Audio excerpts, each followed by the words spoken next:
Hi friends, yes YouTube ചാനലിലേക്ക് എല്ലാവർക്കും സ്വാഗതം. നമ്മൾ ഇന്ന് ഉണ്ടാക്കുന്ന ഒരു സ്പെഷ്യൽ മുട്ടക്കറിയാണ്. അതിനായിട്ട് നമ്മൾ കുരുമുളക് കുറച്ചെടുക്കുക, ക്രഷ് ചെയ്തെടുക്കുക, പൊടിക്കണ്ട, ഒരുപാട് പൊടിയണ്ട. അതിനുശേഷം ശകലം സവോള, ഇഞ്ചി, വെളുത്തുള്ളി, തക്കാളി, പച്ചമുളക്, ശകലം ഉപ്പ്, ഗരം മസാലപ്പൊടി, മല്ലിപ്പൊടി ഇത്ര ഇട്ടതിന് ശേഷം ഒന്ന് ഒരുപാട് അരയ്ക്കാതെടുക്കുക, ഒരു മീഡിയം പരുവത്തിന്. എന്നിട്ട് പാൻ വെക്കുക, അതിലോട്ട് കുറച്ച് എണ്ണയൊക്കെ ഒഴിച്ച് കടുകൊക്കെ പൊട്ടിക്കുക. കടുകൊക്കെ പൊട്ടിച്ചെല്ലാം കഴിയുമ്പോഴത്തേക്കും നമ്മളിതുപോലെ ഗ്രേവിയൊക്കെ ഇട്ട് നല്ല ഒന്ന് സെറ്റായി വരുന്ന സമയത്ത് കുറച്ച് കറിവേപ്പിലയൊക്കെ ഇട്ട് ഒന്ന് ഇതാക്കുക. അതിനുശേഷം ഒന്നോ രണ്ടോ മുട്ട പൊട്ടിച്ചൊഴിച്ചിട്ട് ഇതുപോലെ ഒന്ന് ചിക്കിയെടുക്കുക, നല്ലതായിട്ട് ചിക്കിയെടുക്കുക. ചിക്കിയെടുത്തതിന് ശേഷം തേങ്ങാപ്പാൽ വേണം. തേങ്ങാപ്പാൽ എനിക്ക് കഴിക്കാൻ പറ്റാത്തതുകൊണ്ട് ഞാൻ വെള്ളമാണ് ഒഴിച്ചിരിക്കുന്നത്.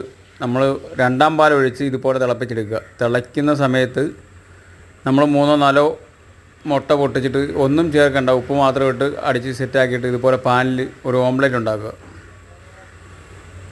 ഓംലെറ്റ് ഒരുപാട് വേകേണ്ട കാര്യമില്ല, ഒരു മീഡിയം പരുവത്തിനൊക്കെ വെന്താൽ മതി. അത് കഴിയുമ്പോഴത്തേക്കും നിങ്ങൾ ഇതുപോലെ ഒന്ന് റോൾ ചെയ്തെടുക്കുക.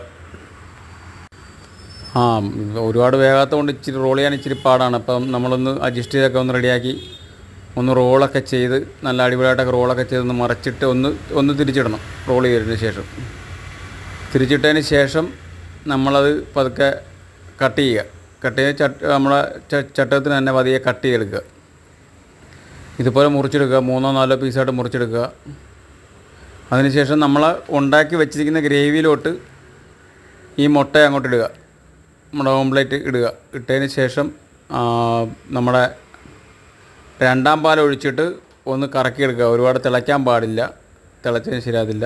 പിന്നെ നമ്മൾ എണ്ണയ്ക്ക് പകരം ബട്ടറാണ് എങ്കിൽ ഏറ്റവും നല്ലതായിരിക്കും. നമ്മൾ വഴറ്റാൻ നേരം ബട്ടറിനകത്ത് വഴറ്റണമെങ്കിൽ അത്രയും ടേസ്റ്റ് കൂടിയിരിക്കും. അപ്പോൾ വീഡിയോ എല്ലാവർക്കും ഇഷ്ടപ്പെട്ടെന്ന് കരുതുന്നു. Have A nice day. അടുത്ത വീഡിയോയിൽ വീണ്ടും കാണാം. എല്ലാവരും ഒന്ന് ലൈക്കൊക്കെ ചെയ്ത് ഷെയറൊക്കെ അടിക്കണം. അപ്പോൾ അടുത്ത വീഡിയോയിൽ വീണ്ടും കാണാം. ബായ്.